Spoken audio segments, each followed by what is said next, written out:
Hari Raya Idul Adha Kedai Rahman wajib mematuhi protokol kesehatan. Jadi mohon perhatian kepada jemaah yang akan melaksanakan sholat Hari Raya Idul Adha Kedai Rahman wajib mematuhi protokol kesehatan. Kemudian mengambil tempat di sebelah utara dan bagi jemaah pria mengambil tempat di sebelah selatan Masjid Daerah Rahman Aceh. Selanjutnya yang ketiga bagi jemaah wanita yang masuk dari gerbang selatan.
Kepada jemaah yang baru sampai, kami mohon kepada jemaah yang belum sampai untuk tidak memasuki ke dalam masjid lagi.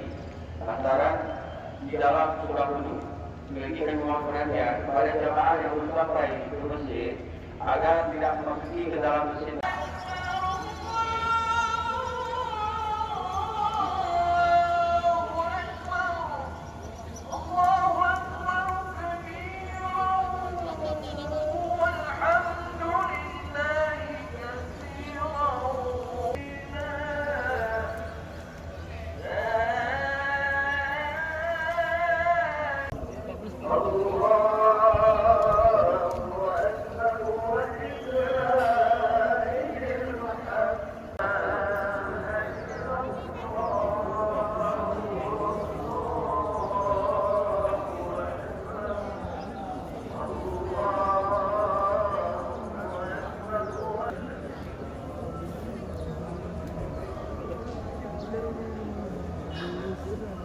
Sama-sama paham, kita sama-sama maklum bagaimana Nabi Allah Ibrahim alaihissalam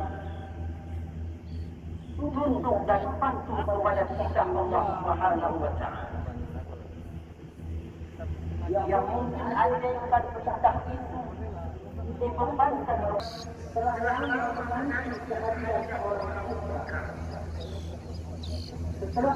Ibrahim, tiba-tiba Allah menyatakan untuk menyembelih putra yang satu-satunya. Tapi Nabi Ibrahim tidak.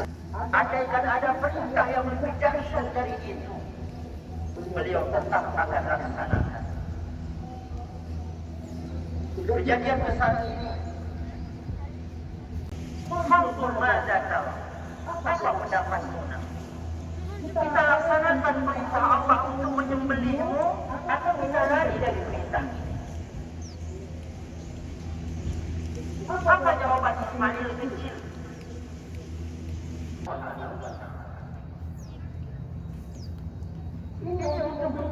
bagaimana iman? Bagaimana iman makanya bagaimana iman hari ini saudara-saudara? Kita perlu bertanya kepada pribadi kita masing-masing. Perintahkan kita untuk membantu sesama kita yang tidak perlu mengorbankan nyawa. Siapkah kita, maukah kita tunduk dan patuh kepada perintah Allah?